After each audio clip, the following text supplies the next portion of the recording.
Curry కోసం 2 kgs of ఫిష్ని తీసుకున్నాను. చూడండి అసలు ఎంత మంచిగా ఉందో. అండ్ ముక్కలు అండ్ నీట్గా కడుక్కున్నాను అనమాట. 2 kgలు ఉన్నాయి. సో ఇప్పుడు ఫిష్ కర్రీ కోసం 2 టమాటాలు, ఒక ఆనియన్ అండ్ వాము, అల్లం వెల్లుల్లి పేస్ట్ అనమాట. ఇది రోట్లో రుబ్బుకున్నా. అండ్ చింతపండు. ఇంతే చాలు మన కర్రీకి. ఉప్పు కారం అవి ఎక్స్ట్రా అనమాట. సో ఇప్పుడైతే చూసేద్దాం రండి.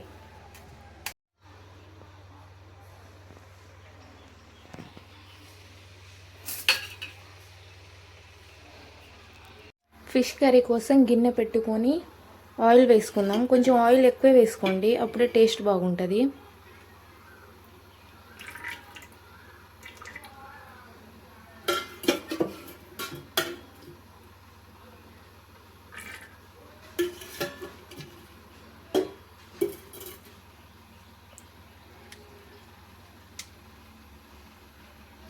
ఆయిల్ హీట్ అయినప్పుడు మనం ఇందాక తరుక్కున్న ఉల్లిగడ్డలు వేసుకుందాం.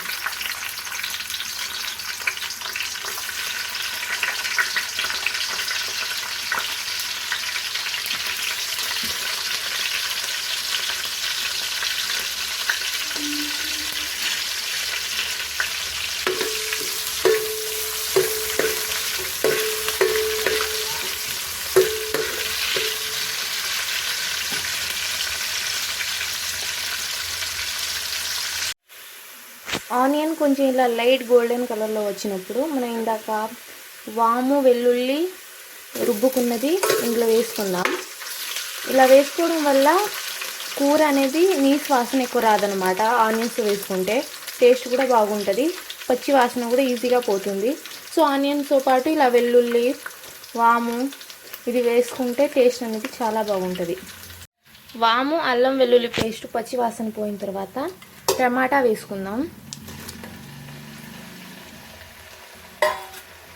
టమాటా పైనుంచి సాల్ట్ వేసుకుంటే టమాటా అనేది మగ్గిపోతుంది. సో ఎప్పుడైనా సరే ఏ కర్రీలో అయినా టమాటా వేసినప్పుడు పైనుంచి సాల్ట్ వేసుకోండి, అప్పుడు టమాటా తొందరగా మగ్గిపోతుంది అనమాట. ఒక రౌండ్ తిప్పుకొని ఒక 5 minutes మగ్గనిద్దాం. టేస్ట్కు తగినట్టు కారం అండ్ పసుపు వేసుకుందాం. పసుపు 1 స్పూన్ చాలు. కారం మన టేస్ట్కి అంటే స్పైసీ లెవెల్స్ తెలిసినంత వరకు వేసుకుందాం. ఇక్కడ కారం పచ్చి వాసన పోయేంత వరకు ఆయిల్లోనే మగ్గనివ్వండి.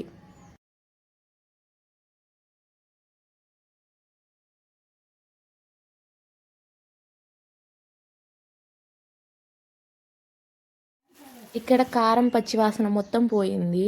సో ఇప్పుడు మనం కడిగి పక్కన పెట్టిన ఫిష్ ముక్కల్ని ఇందులో వేసేద్దాం. ఇక్కడ ఏంటంటే ఫిష్ ముక్కల్ని ఒకేసారి మనం ఇప్పుడు గంటతోనే కలపాలి, మళ్ళీ కలపకూడదు. కలిపితే ఫిష్ ముక్కలన్నీ విరిగిపోతాయి, ఎందుకంటే మనం ఆయిల్లో మగ్గనిస్తున్నాం కాబట్టి. సో ఇదే టిప్ అనమాట. ఒకేసారి కలపాలి, తర్వాత మొత్తం చేత్తోనే కలపాలన్నమాట. సో చూసేద్దాం రండి. చూడండి ఆయిల్లో ఎంత మంచిగా మగ్గిపోయిందో. ఇప్పుడు మనం ఈ ముక్కల్ని గరిటెతో కాకుండా చేత్తో ఇలా కలుపుకోవాలి. మంచిగా మిక్స్ అయిపోయిన తర్వాత మళ్ళీ 5 నిమిషాలు మగ్గనివ్వాలి. చూడండి ఫిష్ మొత్తం మగ్గిపోయింది. ఇప్పుడు మనం పక్కన పెట్టిన చింతపండుని ఇందులో వేసేయాలి. ఇప్పుడు చింతపండు వేసిన తర్వాత మళ్ళీ చేత్తోనే తిప్పుకోవాలి. గరిటె వాడితే ఫిష్ ముక్కలన్నీ విరిగిపోతాయి. చింతపండు పోసాం కదా, 10 నిమిషాలు మగ్గనివ్వండి మూత పెట్టి. పులుసు మొత్తం మగ్గిపోయింది. ఇప్పుడు కర్రీ చూడండి ఎంత చిక్కగా ఉందో. ఇలా కర్రీ వచ్చేస్తే ఇంకా అయిపోయినట్టే.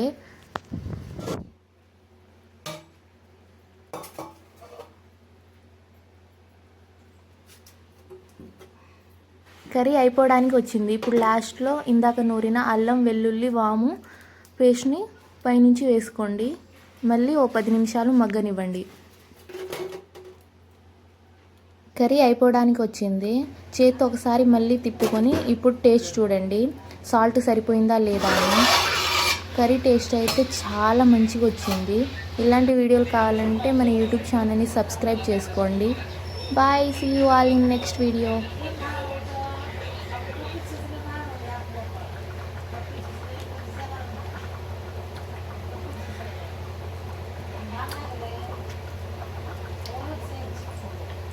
Mm-hmm.